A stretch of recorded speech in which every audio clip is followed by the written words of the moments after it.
Welcome to the Airless Q&A, where we answer your questions on airless and air-assisted airless spraying equipment and accessories. In this video, we look at the attachments for the XVLP sprayers for the FC3500 and FC5000. Specifically, in this video, we want to look at what happens when it doesn't spray or begins spitting. We'll be resolving issues with the sprayer when there's a problem with the material, when the device is clogged, or there's insufficient air delivery. In front of me, we have the standard spray attachment, yellow, for water-based and solvent-based standard coatings. We also have the fine coat attachment in brown for low viscous and thin materials such as glazes and lacquers. There's also the wall spray attachment, and that's for dispersion and latex paints indoors. These spray attachments can be both used on the FC3500 and FC5000 as desired. A lot of the spare parts are interchangeable between devices, but be sure to check the construction drawings we have included in the article that it goes along with this video in the description. The needle sits here in front of the hole of the nozzle. When you pulling on the trigger pulls the needle, which opens and closes the spray tip. Since there's a lot happening at the front end of this nozzle, when you notice an uneven spray pattern or unwanted overspray, it's likely something that's not quite functioning correctly in this area. One of the first issues possibly being the buildup of material residue on the needle. If you allow material to dry and harden on the needle, this may begin creating a block for additional material to flow through the hole. Luckily, you can check this very easily by screwing off the spray tip.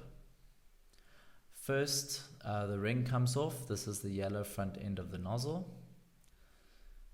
Then take off the cap, which pops off easily. Now for the spray tip, this isn't as easy to take off. You may want to use a screwdriver to pop this off.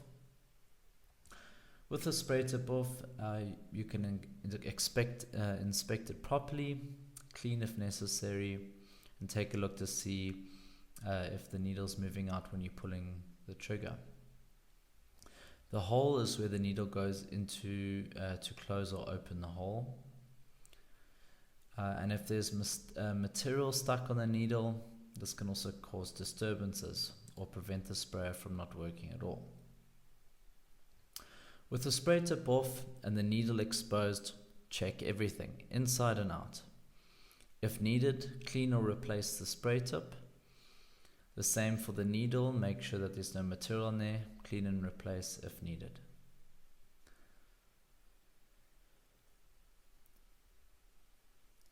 Fitting the needle back onto the spray tip, you want to make sure there's the longitudinal section, the part that goes horizontally as if it's lying on the surface, and that pops into place.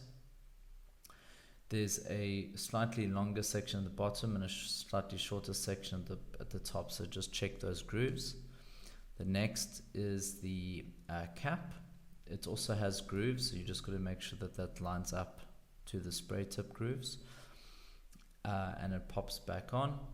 It should fit nicely with no spaces in between. Then you can put the yellow ring back on. There are spaces on the front of the ring for the metal pieces, so make sure those line up properly. Just be careful when you put on the ring. There is a lever in the front. There'll be a place on the yellow spray tip for that lever to go into. So probably to make it easy for you is just set both to the right, and then all the way to the right, and then you know that they're lining up properly when you place the ring back on. So now that the ring is yellow ring screwed on properly, the adjustment lever should move well. You can change the direction of the stream easily by turning the piece horizontally or vertically. And that's how you should have it. Of course, there are other possible issues or reasons of failure of the machine besides just the spray tip or needle clogging. So the next we're going to look at is to check that there's enough air going into the beaker. After testing to see if the spray is working and cleaning and spraying the tip needle if needed, there are still issues. Let's check the air delivery. So let's start with removing the small flexible air tube. Screw off the cap, pull out the clear plastic tubing. Just be careful you don't damage it. Screw off the entire valve to make sure that there's no residual material blocking so that the air can flow freely through the connections.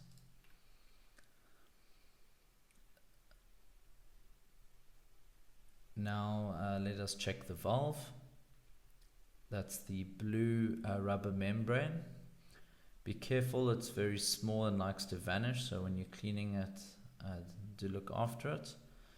You're checking for any material, buildup of material, and you're also checking, so look at the seat of the valve, the seat itself, and the cap. Next, look at the threads around the valve. Make sure they're all clean and there's nothing keeping where there could be a hole of sorts. Set the blue membrane back in with the pointed part down into the hole first. Screw the cap valve on and put the tube back onto. Just make sure that everything is in place properly so that it's going to be airtight. So there can also be problems with air delivery within the beaker. So let's do this. Let's check the air delivery by screwing off the beaker, checking that there's not too much material build up inside and also along the threads. It often happens that if there's a material build up, then it's no longer airtight, and that's when things stop working as they should. So let's look at the feed tube next. We pop that off quite easily. And again, we're just inspecting if there's too much material residue buildup. Check the hole here, it should be clean and free. That's all the air coming through. The seal, the large white seal, just make sure that's on correctly, and you can take it off and clean it if need be. And that can also be replaced if it's looking worn, but it shouldn't really get that worn. There is a tiny hole on the top of the white tubing, and that also needs to be free so that air can travel through there. If there is any residual material, just make sure to clean that off.